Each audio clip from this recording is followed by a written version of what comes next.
আজকে আমাদের দাবি একটাই, আমাদেরকে দশম গ্রেড দিতে হবে। আমরা সেই সকাল 9টা থেকে 4:15 পর্যন্ত একটানা ছোট ছোট কোমলমতি শিশুদেরকে পাঠদান করে থাকি। আমাদের যে 17-18 হাজার টাকা বেতন, সেটা 10 থেকে 15 তারিখের ভিতরে শেষ হয়ে যায়। আমরা কোনো আত্মীয় বাড়ি বেড়াইতে যেতে পারি না, কোনো মেহমান আসতে তাকে ঠিকমতো আমি আপ্যায়ন করতে পারি না। আমরা গ্রামে থাকি বলে কি আমাদের কোনো মেহমান নাই, আমাদের কোনো আত্মীয় স্বজন নাই। সাউথ টাউনে হোক আপনার স্বপ্নের আবাসন, আগে দখল পরে মূল্য পরিশোধ।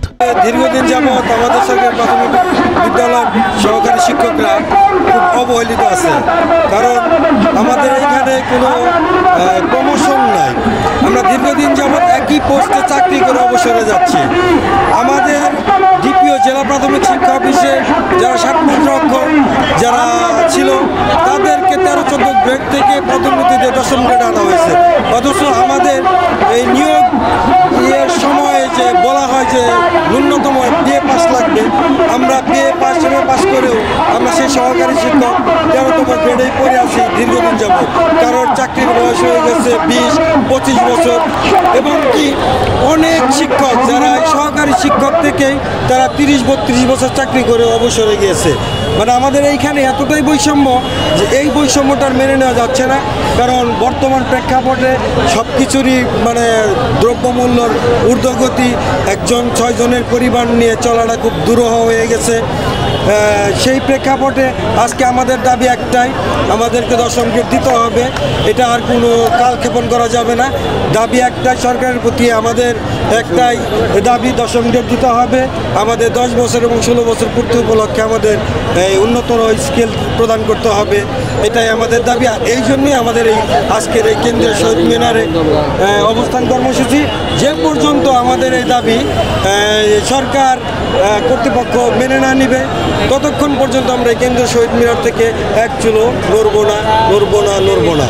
এটা একেবারে বাস্তব সত্য যে যারা সচিবালয়ের সচিবদের গাড়ির ড্রাইভার, যারা পানি ওয়াসার এমডির গাড়ির ড্রাইভার, ইভেন অন্যান্য সরকারি কর্মকর্তাদের গাড়ির ড্রাইভার, তারা দেখা যাচ্ছে যে 8ম পাস, এই 8ম শ্রেণী পাস, কেউ হলো 9ম বা 10ম বা এসএসসি পাস, তারাও যদি 11তম গ্রেড পায়, তাহলে আমাদের যেহেতু নিয়োগের সময় উল্লেখ করা হয় ন্যূনতম ডিগ্রি পাস থাকতে হবে, সেইখানে আমরা ডিগ্রি পাস করে, আমরা MA পাস করে কেন আমরা আজকে 13তম গ্রেডে পড়ে থাকবো? আমরা কেন 3য় শ্রেণীর কর্মচারী হয়ে থাকবো, যেখানে 8ম শ্রেণীর ওনারা যদি 11তম গ্রেড পায়?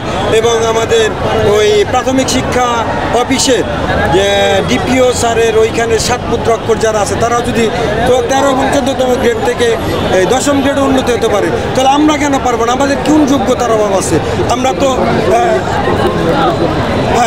আমরা সেই সকাল 9টা থেকে 4:15 পর্যন্ত একটানা ছোট ছোট কোমলমতি শিশুদেরকে পাঠদান করে থাকি। তাদের কত আবদার অভিযোগ মেনটেন করে আমরা একটা মানে কি বলবো, বিশাল একটা কর্মযজ্ঞের ভিতরে সারাটা দিন অতিবাহিত করি। অথচ দিন শেষে আমাদের পরিবার নিয়ে আমরা একটু যে সুখে স্বাচ্ছন্দ্যে জীবনযাপন করব, সেটাই পারি না। মাসের 10 থেকে 15 তারিখ হলে আমাদের যে 17-18 হাজার টাকা বেতন, সেটা 10 থেকে 15 তারিখের ভিতরে শেষ হয়ে যায়।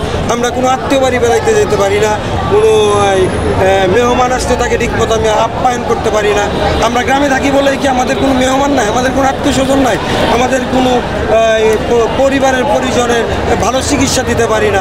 আমরা কত বৈষম্যের শিকার হবো?